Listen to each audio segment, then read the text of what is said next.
வணக்கம். நம் வேதை தொகுதி சொந்தங்களே, நம்முடைய வெற்றி தலைவர் விஜய் அவர்களின் ஆசியோடும் தமிழக வெற்றி கழகத்தின் சார்பாக உங்கள் வீட்டு பிள்ளையாக, உங்களில் ஒருவராக, உங்களுக்காக இந்த கிங்ஸ்லி ஜெரால்ட் நான் வந்திருக்கேன். இப்போ நம்ம தொகுதியோட நிலைமை என்ன?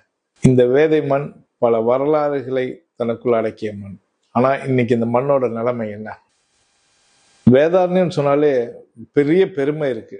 ஆனா அந்த வேதாரண்யத்தோட மக்களோட வாழ்க்கை தரத்துல அந்த பெருமை அடங்கியிருக்கா? இல்ல.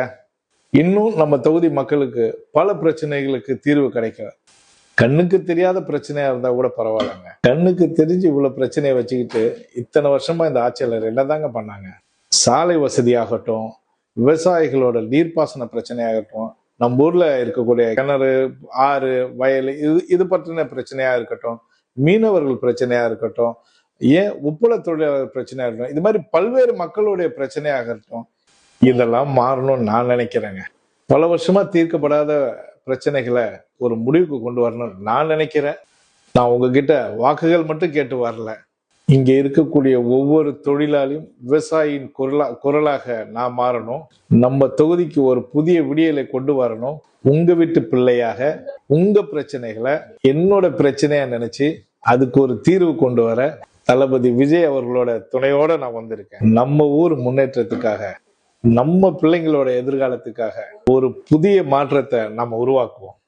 இத்தனை வருஷமா நம்ம தொகுதிக்கு என்னங்க கிடைச்சிருக்கு? கவனிக்கப்படாத விவசாயிகள், உப்பள தொழிலாளர்கள், மீனவர்கள் பிரச்சனைன்னு கிளப்புல கிடக்கிற இத்தனை பிரச்சனை, இதுதான் நம்ம தலைவிதியா? சொல்லுங்க, இதை நம்ம மாத்த வேணாமா? இத்தனை வருஷம் நம்மளை ஏமாத்தின அரசியல்வாதிகளுக்கு நம்ம பாடம் போட்ட வேணாமா? என் மக்களுக்கு நல்லது பண்ணவும், எங்க மக்களை இது நாள் வரைக்கும் ஏமாத்தினவங்களுக்கு நல்ல பாடம் புகட்டணும்னா உங்களுக்காக உழைச்சிட, உங்களை நம்பி உங்ககிட்ட நான் வரேன். உங்க வீட்டு பிள்ளையா. தொகுதி நம்ம கையில. சீக்கிரம் சந்திப்போம். நம்ம வேதாரண்யம் நல்ல மாற்றத்தை நோக்கி உங்கள் குரலாய் ஒலித்திட ஒரு வாய்ப்பை தாருங்கள். நான் உங்க வீட்டு பிள்ளை, சீக்கிரம் வரேன். மக்கள் பிரச்சனையை தீர்க்க நான் வரேன். உங்க நம்பிக்கையா?